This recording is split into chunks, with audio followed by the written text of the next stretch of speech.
Welcome to Telangana ఉద్యమ చరిత్ర online classes. 1969వ సంవత్సరం తెలంగాణ ఉద్యమానికి సంబంధించినటువంటి అంశాలను ఈరోజు మనం నేర్చుకోబోతున్నాం. దాంట్లో ప్రధానంగా ఏ నెల గురించి నేర్చుకుంటున్నాము అంటే ఏప్రిల్ నెలలో 1969 ఉద్యమంలో ఏం జరిగింది అనే ముచ్చట్లను ఇప్పుడు మనం చూడబోతున్నాం. 1969 ఏప్రిల్ నెలలో ఏం జరిగింది అనే ముచ్చట్లను మళ్ళీ చూడబోతున్నాం. దాంట్లో ప్రధానంగా ఏప్రిల్ 10 తారీఖు నాడు ఉన్నత స్థాయి అధికారుల సమావేశాన్ని ఏర్పాటు చేయడం జరిగినది ఇందిరాగాంధీ గారు. ఎన్నడంటున్నామండి? 1969వ సంవత్సరం ఏప్రిల్ 10 తారీఖు నాడు ఉన్నత స్థాయి అధికారుల సమావేశమును ఏర్పాటు చేసినారు అంటున్నా.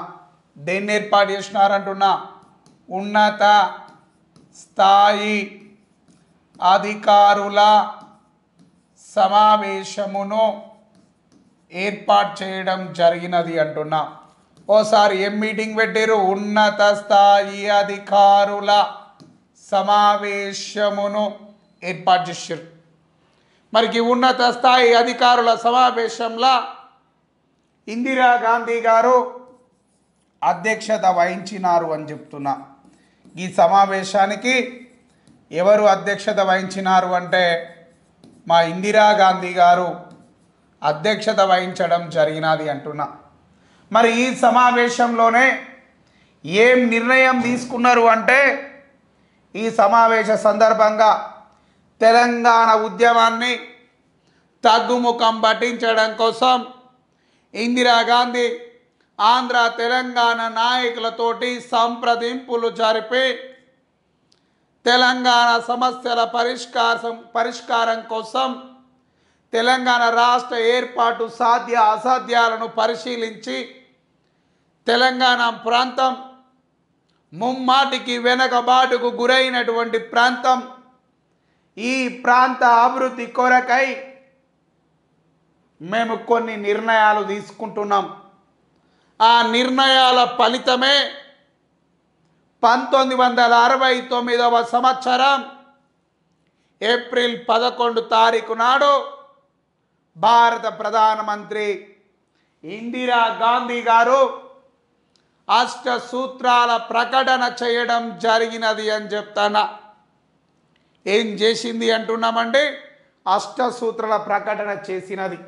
మరి ఈ రోజున ఆంధ్ర తెలంగాణ నాయకులతోటి చర్చలు జరిపి ఆమె అష్ట సూత్రాల ప్రకటనకు తెరలేపినది అని చెప్తున్నా. దేనికి తెరలేపింది అంటున్నా? అష్ట సూత్రాల ప్రకటనకు స్వాగతం పలికింది ఇందిరాగాంధీ గారు. అధ్యక్ష, అష్ట సూత్రాల ప్రకటన ఎప్పుడు వచ్చింది అన్నప్పుడు 1969వ సంవత్సరం ఏప్రిల్ 11 తారీఖు నాడు అష్ట సూత్రాల ప్రకటన అనేది రావడం జరిగినది అంటున్నా. సరే, ఏం ప్రకటన వచ్చింది అంటున్నా? అష్ట సూత్రాల ప్రకటన అనేది వచ్చినది అని చెప్తున్నాం. ఓసారి ఎప్పుడు వచ్చింది అష్ట సూత్రాల ప్రకటన? 1969 ఏప్రిల్ 11 తారీఖు నాడు ఇందిరాగాంధీ గారు అష్ట సూత్రాల ప్రకటన అనేది చేయడం జరిగింది అని చెప్తున్నాం. సరే, అష్ట సూత్రాల ప్రకటననే మనం 8 పాయింట్ ఫార్ములా అని చెప్పి పిలుస్తున్నాం. తెలంగాణ ఉద్యమాన్ని తగ్గుముఖం పట్టించడమే లక్ష్యంగా ఇందిరాగాంధీ గారు 8 సూత్రాల పథకాన్ని ప్రకటించినది అంటున్నాం. మరి ఆ కండిషన్లు ఏంటి? ఒక్కొక్క దాన్ని నేను తెలియజేసుకుంటా వస్తాను, మీరు వినాలి. తప్పకుండా రాబోయే ఎగ్జామ్లల్లా ఈ అష్ట సూత్రాల ప్రకటన నుంచి క్వశ్చన్స్ రావడానికి అవకాశం ఉంది. ఇప్పటికే చాలా ప్రీవియస్ ఎగ్జామ్లల్లా 8 పాయింట్ ఫార్ములా పైన అనేక ప్రశ్నలు కూడా వచ్చినవి అని నేను తెలియజేస్తూ ఉన్నా. ఇప్పుడు 8 పాయింట్ ఫార్ములాలో మొదటి ముచ్చట మనం చూస్తూ ఉంటాం. మరి మొదటి ముచ్చట ఏమిటి అంటే ఇక్కడ రాస్తున్న చూడండి, అష్ట సూత్రాలు. ఓసారు ఏం సూత్రాలు? అష్ట సూత్రాలు అంటున్నా. అష్ట సూత్రాల్లో మొదటిది ఏమని రాస్తున్నాను అంటే, ఒకటి, తెలంగాణ ప్రాంతం నుంచి యొక్క తెలంగాణ మిగులు నిధులను ఆంధ్ర ప్రాంతానికి తరలించిన మాట వాస్తవం. మరి ఈ తెలంగాణ మిగులు నిధులను ఆంధ్ర ప్రాంతానికి తరలించినారు. అలా తరలించబడినటువంటి మిగులు నిధులను లెక్కించడం కోసం ఉన్నత స్థాయి అధికారుల కమిటీని ఏర్పాటు చేస్తాము అని చెప్పి తొలి ప్రకటన చేసినది ఇందిరాగాంధీ. అష్టసూత్రాల ప్రకటనలో మొదటి అంశం ఏమంటున్నామంటే, ఆంధ్ర ప్రాంతానికి తరలించబడిన తెలంగాణ మిగులు నిధులను లెక్కించడం కోసం ఉన్నత స్థాయి అధికారుల కమిటీని ఏర్పాటు చేయాలి. ఫస్ట్ కండిషన్ అర్థమైందా? రైట్, ఇక్కడ రాస్తున్న చూడండి. ఆంధ్ర ప్రాంతానికి, ఇక్కడ రాస్తున్న చూడండి, మంచిగా వినండి.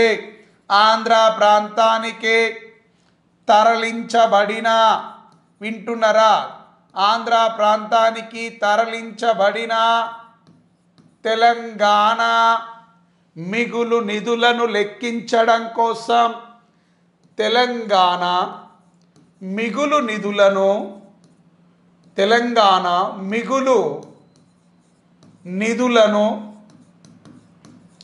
లెక్కించడం కోసం ఉన్నత స్థాయి అధికారుల కమిటీని ఏర్పాటు చేయాలి అని చెప్తున్నాం. ఏమంటున్నామండి? ఈ యొక్క మిగులు నిధులను లెక్కించడం కోసం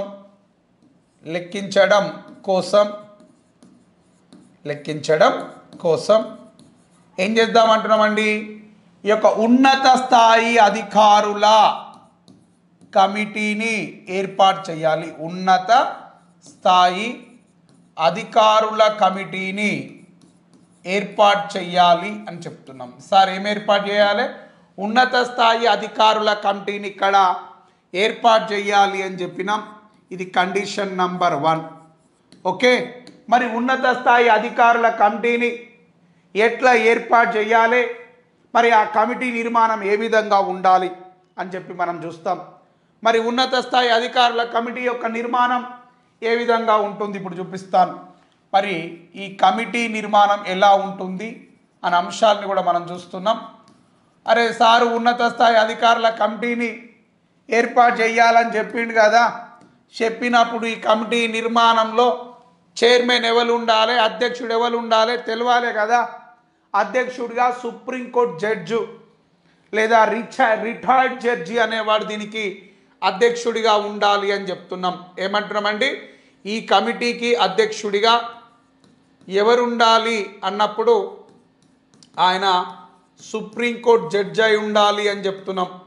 ఏమంటున్నామండి? సుప్రీంకోర్టు జడ్జి, ప్రస్తుతం ఉన్నటువంటి జడ్జి అయినా పర్వాలేదు, లేదా రిటైర్డ్ జడ్జి అయినా కూడా యాక్సెప్ట్ చేస్తారు. దీనికి చైర్మన్గా ఉండవచ్చు. అరే బాబు, తెలంగాణ మిగులు నిధులను లెక్కించడం కోసం ఒక ఉన్నత స్థాయి అధికారుల కమిటీ కావాలి కదనే. తెలంగాణ నుంచి ఆంధ్రాకు తరలించబడిన మిగులు నిధుల లెక్క ఎంతో తేల్చి చెప్పడం కోసం ఉన్నత స్థాయి అధికారుల కమిటీ కావాలని చెప్పినాం. మరి ఆ కమిటీ చైర్మన్గా లేదా అధ్యక్షుడిగా ఎవరు ఉండాలి అంటే ఈ పెద్ద మనిషి ఉండాలి అని చెప్తున్నాం. ఎవరు? సుప్రీంకోర్టు జడ్జి లేదా రిటైర్డ్ జడ్జి అనేవాడు దీనికి ప్రెసిడెంట్గా ఉండాలి. మరి సభ్యులు ఎవరు ఉండాలి అంటే ఆర్థికవేత్తలు దీంట్లో సభ్యులుగా ఉండాలి అని చెప్తున్నాం.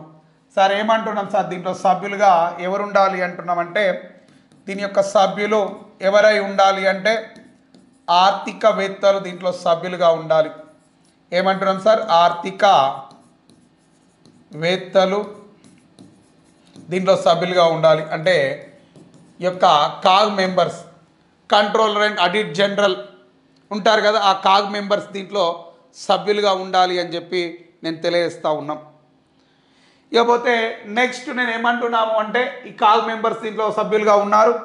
మరి ఇది ఎప్పటిలోగా నివేదికను సమర్పించాలి అంటే 1 month లోపు, నెల రోజుల లోపు ఇది నివేదికను సమర్పించాలి అని చెప్పినారు. ఎప్పటిలోపు నివేదికను సమర్పించాలి ఈ కమిటీ? నెల రోజుల లోపు నివేదికను సమర్పించాలి. ఇదంతా దేనికి సంబంధించినటువంటి ముచ్చట్లు అంటున్నామండి? ఈ యొక్క అష్టసూత్రాల ప్రకటనలో మొదటి అంశముగా మనం దీన్ని గుర్తుపెట్టుకోవాలి. ఇక రెండో ముచ్చట, మొదటి ముచ్చట అర్థమైంది కదా, ఆంధ్ర ప్రాంతానికి తరలించబడిన తెలంగాణ మిగులు నిధులను లెక్కించడం కోసం ఉన్నత స్థాయి అధికారుల కమిటీని ఏర్పాటు చేయాలి. ఆ కమిటీ చైర్మన్ సుప్రీంకోర్టు జడ్జి అయి ఉండాలా, లేదా రిటైర్డ్ జడ్జి అయి ఉండాలి. ఇందులో కమిటీ మెంబర్స్గా ఎవరు ఉండాలంటే ఆర్థికవేత్తలై ఉండాలి. వాళ్ళు కాగ్ మెంబర్స్గా ఉన్నటువంటి వ్యక్తులను దీంట్లో సభ్యులుగా తీసుకున్నారు. ఈ మొదటి ప్రతిపాదన ప్రకారం ఏర్పడినటువంటి కమిటీయే జస్టిస్ వశిష్ఠ భార్గవ కమిటీ అని చెప్పి నేర్పిస్తున్నా. 1969 ఏప్రిల్ 22 తారీఖు నాడు అష్టసూత్రాల ప్రకటనలో మొదటి అంశం ప్రకారం కేంద్ర ప్రభుత్వం ఏర్పాటు చేసినటువంటి కమిటీయే justice Vashishtha Bhargava committee. Next కమ్మింగ్లో చెప్తాను. ఓకే, ఇప్పుడు నేనేం చెప్తున్నానంటే రెండవ కండిషన్ చెప్తున్నా. రెండవ కండిషన్ ఏమిటి అంటే ముఖ్యమంత్రి అధ్యక్షతన ఒక కమిటీని ఏర్పాటు చేయాలి అని చెప్తున్నాం. సార్ ఎవరి అధ్యక్షతన? ముఖ్యమంత్రి అధ్యక్షతన ఒక కమిటీని ఏర్పాటు చేయాలి అని చెప్తున్నాం. కండిషన్ నంబర్ 2, ముఖ్యమంత్రి అధ్యక్షతన ఒక కమిటీని ఏర్పాటు చేయాలి అంటున్నా. ఎవరి అధ్యక్షతన అంటున్నామంటే ముఖ్యమంత్రి అధ్యక్షతన ఒక కమిటీని ఏర్పాటు చెయ్యాలి అంటున్నది. కండిషన్ నంబర్ 3 అధ్యక్ష. ఎవరి ఆధ్వర్యంలో కమిటీ ఏర్పాటు చేయాలి? ముఖ్యమంత్రి అధ్యక్షతన ఒక కమిటీని ఏర్పాటు చేయాలి అంటున్నాం. మరి ఈ కమిటీ యొక్క నిర్మాణం ఏ విధంగా ఉండాలి? దీంట్లో ముఖ్యమంత్రి అధ్యక్షుడిగా ఉండాలి, సభ్యులు తెలంగాణ ప్రాంత మంత్రులై ఉండాలి, తెలంగాణ ప్రాంతీయ సంఘం చైర్మన్ ఉండాలి, ప్రణాళికా సంఘం సభ్యులు దీంట్లో అంటే ప్రణాళికా సంఘం చెందినటువంటి వ్యక్తులు సభ్యులు దీంట్లో మెంబర్షిప్ పొందుతారు. ముఖ్యమంత్రి అధ్యక్షతన ఒక కమిటీ ఏర్పాటు చేయాలి అని చెప్పినాం. మరి ఈ కమిటీ యొక్క నిర్మాణం ఏ విధంగా ఉంటుంది?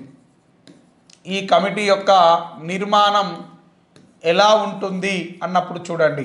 ఈ కమిటీ యొక్క నిర్మాణం ఎలా ఉంటుంది అంటే దీని యొక్క అధ్యక్షుడు, ఓసారి ఏం చెప్తున్నావు కరెక్టే చెప్తున్నా నేను, దీని యొక్క అధ్యక్షుడు ఎవరై ఉండాలి?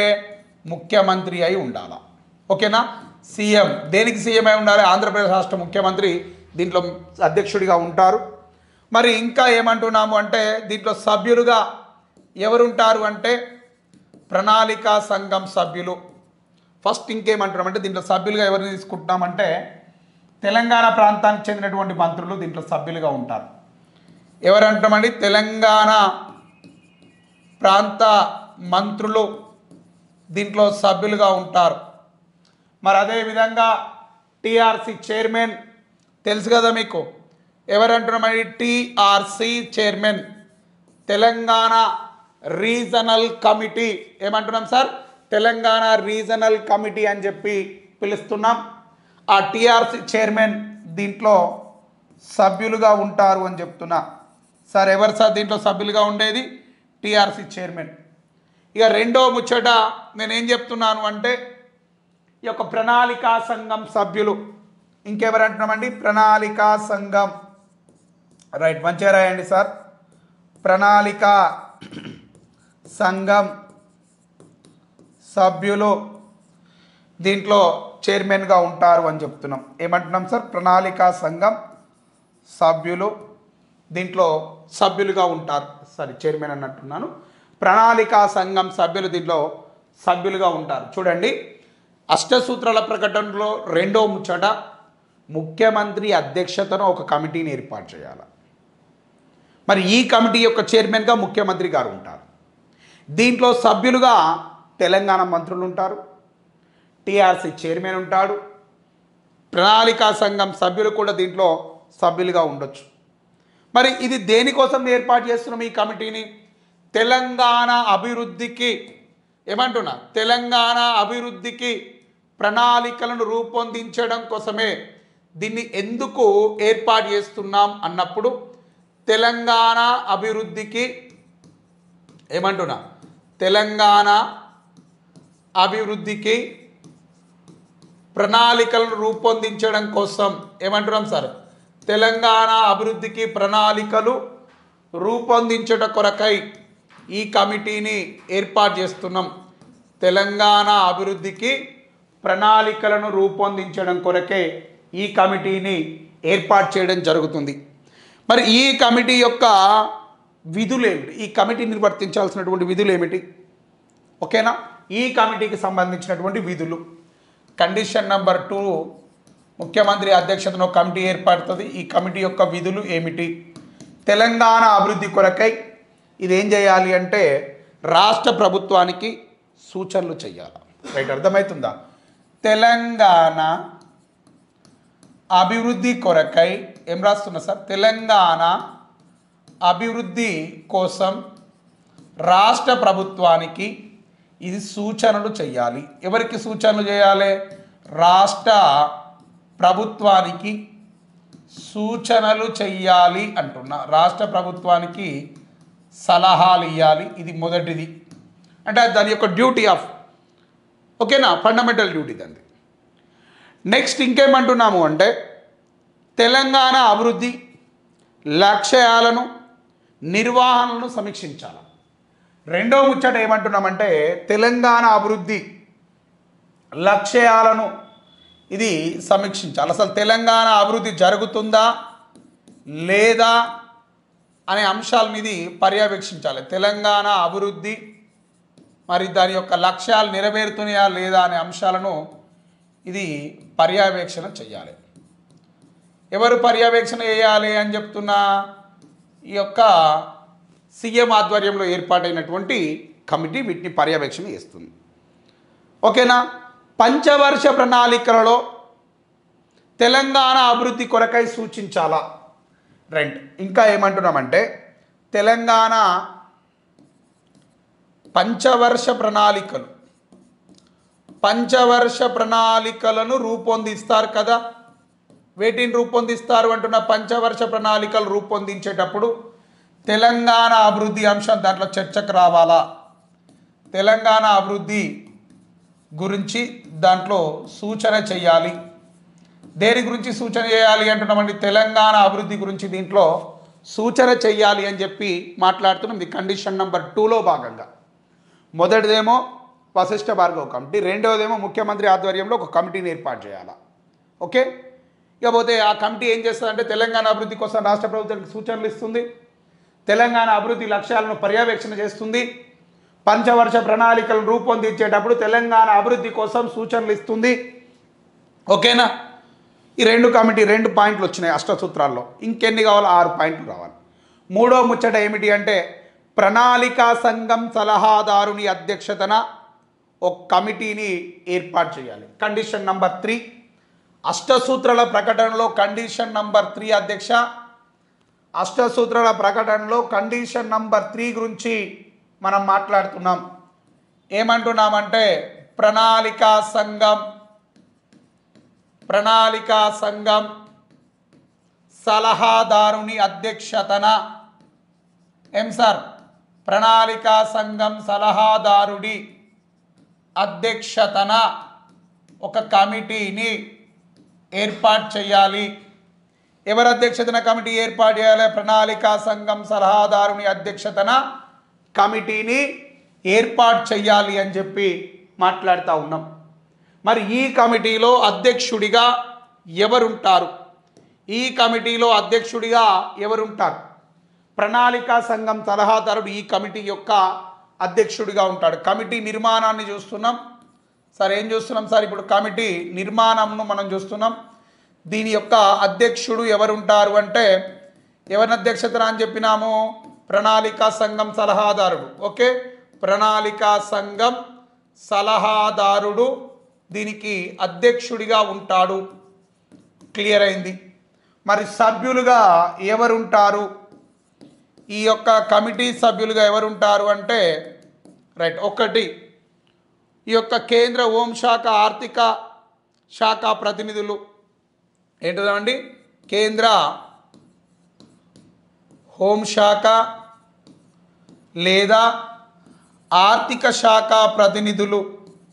ఏమంటున్నా? కేంద్ర హోంశాఖ లేదా ఆర్థిక శాఖ ప్రతినిధులు దీంట్లో సభ్యులుగా ఉంటారు. ఇంకా ఎవరిని దీంట్లో సభ్యులుగా తీసుకోవచ్చు అంటే రాష్ట్ర ప్రభుత్వ ప్రతినిధులను దీంట్లో సభ్యులుగా తీసుకోవచ్చు. సార్ ఎవరిని తీసుకోవచ్చు? రాష్ట్ర ప్రభుత్వ ప్రతినిధులను దీంట్లో సభ్యులుగా తీసుకోవచ్చు అని చెప్తున్నా.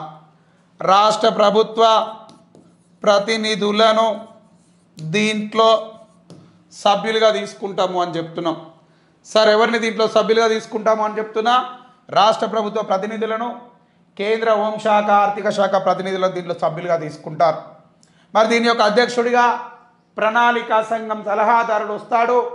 మరి ప్రణాళికా సంఘం సలహాదారుని అధ్యక్షతన ఈ కమిటీ ఏర్పాటవుతుంది. తెలంగాణ అభివృద్ధికి నిర్ణయించిన ప్రణాళికలను అమలు చేయడమే దీని యొక్క డ్యూటీ అని చెప్తున్నా. ఏమంటున్నాం సార్? తెలంగాణ అభివృద్ధి కొరకై రూపొందించిన ప్రణాళికలను, రైట్, అర్థమవుతుందా? తెలంగాణ అభివృద్ధి కొరకై రూపొందించిన ప్రణాళికలు అమలు చేయడమే దీని యొక్క బాధ్యతగా ఈ ప్రణాళికా సంఘం సలహాదారుని అధ్యక్షతన ఒక కమిటీ అనేది ఏర్పడుతుంది. విన్నారా? రైట్. మరి ఇది ఈ కమిటీ ఏర్పాటు అయిందా అంటే నో, ఏర్పాటు కాలేదు అధ్యక్ష. ఈ కమిటీ ఏర్పాటు కాలేదని చెప్తాను నేను. ఒకటి జస్టిస్ వశిష్ఠ భార్గవ కమిటీ, దాన్ని ఉన్నత స్థాయి అధికారుల కమిటీ అన్నా, ముఖ్యమంత్రి అధ్యక్షతన ఒక కమిటీ అన్నా, ప్రణాళికా సంఘం సలహాదారుని అధ్యక్షతన మరొక కమిటీ అని చెప్పినాం. 3 కమిటీలు చెప్పినాం.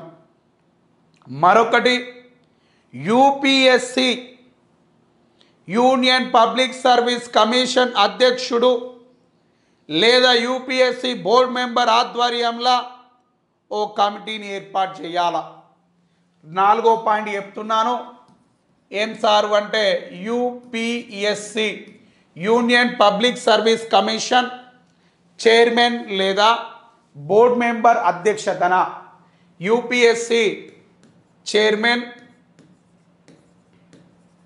లేదా మెంబర్ యొక్క అధ్యక్షతన ఒక కమిటీని ఏర్పాటు చేయాలి అని చెప్పినాం. ఏమంటున్నామండి? ఈ యొక్క యూపీఎస్సి చైర్మన్ లేదా బోర్డు మెంబర్ అధ్యక్షతన ఒక కమిటీని ఏర్పాటు చేయాలి అని చెప్పి నేను మాట్లాడినా. మరి దీని యొక్క డ్యూటీ ఏమిటి అన్నప్పుడు ఉద్యోగుల యొక్క సర్వీస్ రూల్స్, ప్రమోషన్ల విషయంలో ఈ కమిటీ యొక్క డ్యూటీ ఏమిటి అంటే ఉద్యోగుల సర్వీస్ రూల్స్, ప్రమోషన్ల విషయంలో సర్వీస్ రూల్స్ ప్రమోషన్ల విషయంలో తలెత్తే సమస్యల పరిష్కారం కోసం ఈ కమిటీని ఏర్పాటు చేస్తామని చెప్పిన. ఉద్యోగుల సర్వీస్ రూల్స్, ప్రమోషన్ల విషయంలో తలెత్తే సమస్యల పరిష్కారం కోసం ఈ కమిటీని ఏర్పాటు చేస్తాము అని చెప్పినారు. తలెత్తే సమస్యల పరిష్కారం కోసమే ఈ యొక్క కమిటీ అనేది ఏర్పాటు చేయడం జరుగుతుంది అని చెప్పినారు. ఇదే దీని యొక్క బాధ్యతగా మనం పేర్కొంటా ఉన్నాం. దేని యొక్క బాధ్యత అంటున్నామండి? ఇది ఈ యొక్క తెలంగాణ ప్రాంతంలో ఉద్యోగులు సర్వీస్ రూల్స్ కానీ ప్రమోషన్ల విషయంలో కానీ ఎలాంటి సమస్యలు ఏర్పడినప్పుడు ఆ సమస్యల పరిష్కారం కోసం యూపీఎస్సి బోర్డు మెంబర్ లేదా చైర్మన్ ఆధ్వర్యంలో ఒక కమిటీని ఏర్పాటు చేస్తామన్నారు. ఇది అష్టసూత్రాల ప్రకటనలో 4వ ముచ్చట అని చెప్పి నేను మాట్లాడుతున్నా. ఇదే దాని యొక్క విధిగా మనం గుర్తించడం జరుగుతుంది.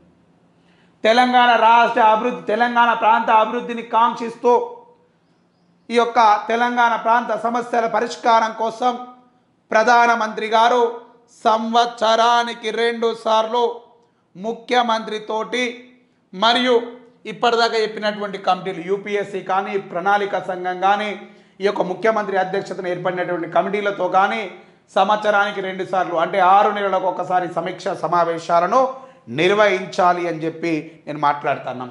కండిషన్ నంబర్ 5 అధ్యక్ష, అష్టసూత్రాల ప్రకటనలో కండిషన్ నంబర్ 5 ప్రధానమంత్రి గారు, ప్రధాని సీఎం ఆధ్వర్యంలో ఏర్పడినటువంటి కమిటీతోని, నెక్స్ట్ ప్రణాళికా సంఘం సలహాదారుని అధ్యక్షతన ఏర్పడినటువంటి కమిటీతో కానీ, నెక్స్ట్ యూపీఎస్సి బోర్డు మెంబర్ ఆధ్వర్యంలో ఏర్పడినటువంటి కమిటీతో కానీ, ఇక్కడ రాసిన కదా ఇంతకు ముందుకు, ఇక్కడ ఇదొక కమిటీ, ఈ ప్రణాళిక సంఘం ఆధ్వర్యంలో ఒక కమిటీ, నెక్స్ట్ ఇంకేమన్నామండి, ముఖ్యమంత్రి ఆధ్వర్యంలో ఒక కమిటీ. ఈ 3 కమిటీలు ఉన్నాయి కదా, ఈ 3 కమిటీలతోటి ముఖ్యమంత్రి గారు ఏం చేస్తారట అంటే సమీక్షా సమావేశాలను ఏర్పాటు చేస్తాడు. ప్రధానమంత్రి గారు ఈ 3 కమిటీలతోటి సంవత్సరంలో ఎన్నిసార్లు?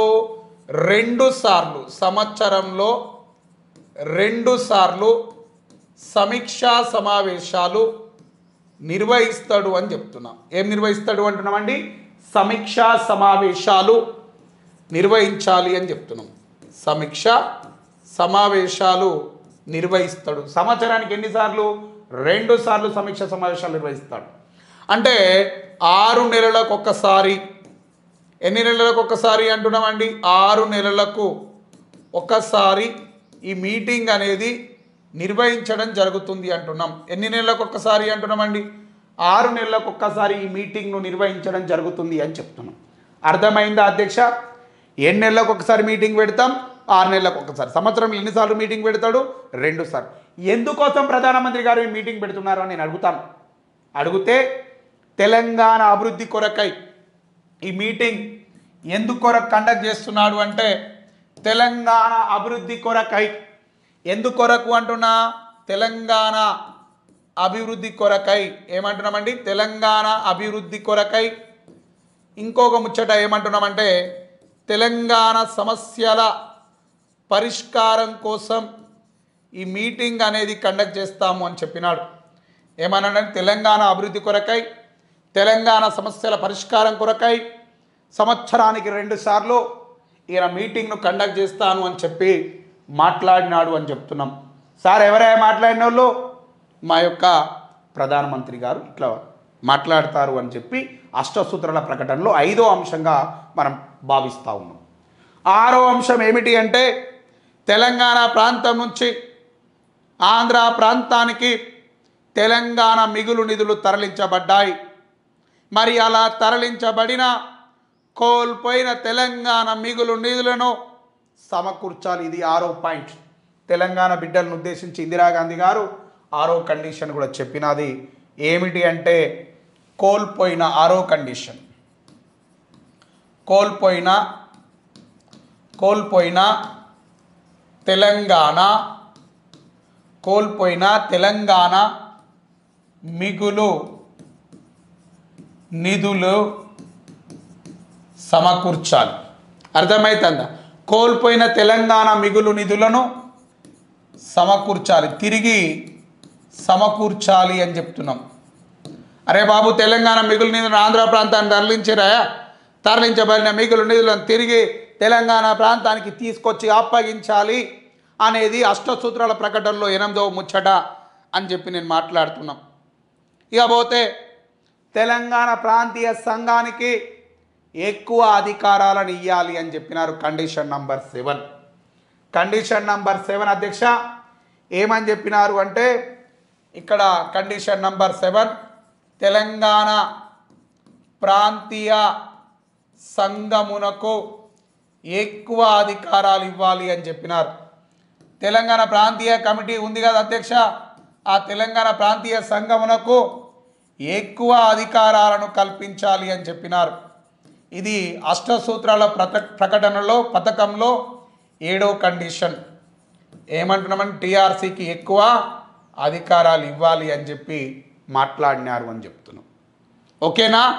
నెక్స్ట్ ఇక పోతే 8వ అంశం, పై 7 అంశాలు అమలు జరగాలి అంటే రాజ్యాంగ సవరణలు జరగాల. మరి ఆ రాజ్యాంగ సవరణల నిమిత్తం ఒక న్యాయశాస్త్రవేత్తలతో కూడినటువంటి కమిటీని ఏర్పాటు చేయాలి. ఇక్కడ 8వ అంశం రాస్తున్న అష్టసూత్రాల ప్రకటనలో చివరిది ఇక్కడ నేను రాసి చూపిస్తున్నాను, చూడండి అధ్యక్ష. ఏమంటున్నామంటే పై అంశాలు, ఇప్పటిదాకా చెప్పిన అంశాలు, ఏమేమి అంశాలు చెప్పినా ఈ 7 అంశాలు ఉన్నాయి కదా, ఈ అంశాలన్నీ అమలు జరగాలి అంటే ఈ యొక్క పై ఇప్పటి వరకు చెప్పిన 7 అంశాలు అమలు జరగాలి అంటే ఏం జరగాలి? ఈ 7 అంశాలు అమలు కావాలి అంటే ఏం జరగాలి? రాజ్యాంగ సవరణలు జరగాల. సార్ ఏమంటున్నాం సార్? రాజ్యాంగ సవరణలు జరగాలి అని చెప్తున్నాం. సారు ఏమంటున్నారు? రాజ్యాంగ సవరణలు జరగాలి అని చెప్పి మేము మాట్లాడుతున్నాం. ఏం జరగాలి అంటున్నామండి? రాజ్యాంగ సవరణలు జరగాలి. మరి రాజ్యాంగ సవరణలు జరగాలి అంటే న్యాయ శాస్త్రవేత్తలతో కూడినటువంటి కమిటీ కావాలా? ఇక్కడ ఏమంటున్నామండి? న్యాయ శాస్త్రవేత్తలతో కూడిన ఓ కమిటీని ఏర్పాటు చేయాలి. న్యాయ శాస్త్రవేత్తలతో కూడిన ఒక కమిటీ అనేది ఇక్కడ ఏర్పాటు చేయాలి అని చెప్తున్నాం. ఎవరితోటి? న్యాయ శాస్త్రవేత్తలతో కూడినటువంటి ఒక కమిటీని ఏర్పాటు చేయాలి అని చెప్పి నేను మాట్లాడుతూ ఉన్నాం. ఇది దేనిలో భాగము అంటున్నా అంటే అష్టసూత్రాల ప్రకటనలో ఇది చివరి కండిషన్, 8వ అంశం. మరి దీని ఆధ్వర్యంలో వచ్చినటువంటి కమిటీ ఏమిటి అంటే కైలాష్నాథ్ వాంచు కమిటీ అనేది రావడం జరిగింది అంటున్నాం. ఇలా వచ్చినటువంటి కమిటీనే ఏమంటున్నామంటే కైలాష్నాథ్ వాంచు కమిటీ దీని ద్వారా వచ్చింది అని చెప్పి నేను మాట్లాడుతున్నాం.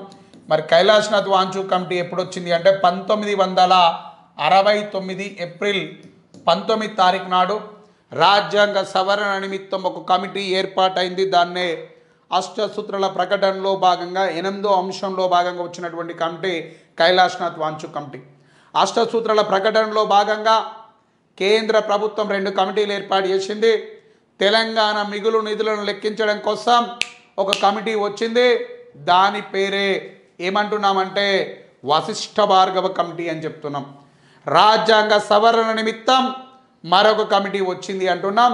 దాని పేరు ఏమిటి అంటున్నాము అంటే ఈ యొక్క కైలాష్నాథ్ వాంచు కమిటీ అంటున్నాం. సో ఇక్కడ అధ్యక్ష నేను చెప్పేది ఒకటే ముచ్చట, అష్టసూత్రాల ప్రకటనను ఎట్లా గుర్తుపెట్టుకోవాలి అని చెప్తాను అంటే తెలంగాణ మిగులు నిధులను లెక్కించడం కోసం ఒక కమిటీ వచ్చింది. దాన్నే జస్టిస్ వశిష్ఠ భార్గవ కమిటీ అని చెప్పినాం. ముఖ్యమంత్రి అధ్యక్షతన ఒక కమిటీ అని చెప్పిన. నెక్స్ట్ ఇక పోతే ప్రణాళికా సంఘం సలహాదారుని అధ్యక్షతన ఒక కమిటీ అని చెప్పినాం. మరొకటి యూపీఎస్సీ బోర్డు మెంబర్ అధ్యక్షతన ఒక కమిటీ అని చెప్పినాం. మరొకటి ఇకపోతే ఈ యొక్క తెలంగాణ ప్రాంతీయ సంఘానికి ఎక్కువ అధికారాలు ఇవ్వాలని చెప్పినాం. మరొకటి కోల్పోయిన తెలంగాణ మిగులు నిధులను తిరిగి సమకూర్చాలి అని చెప్పినాం. ప్రధానమంత్రి గారు సంవత్సరానికి 2 సార్లు సమీక్షా సమావేశాలు నిర్వహించాలి. అవి తెలంగాణ అభివృద్ధి కొరకై ఉండాలి, తెలంగాణ సమస్య పరిష్కారం కోసమై ఉండాలి అని చెప్పినాను.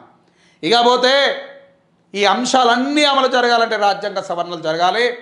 దానికోసం న్యాయ శాస్త్రవేత్తలతో కూడినటువంటి ఒక కమిటీ కావాలి అని చెప్పినాం. దానివల్ల ఏర్పాటైనటువంటి కమిటీనే కైలాష్నాథ్ వాంచు కమిటీ అని చెప్పి పిలుస్తూ ఉన్నాం. ఓకేనా? Thank you all of you.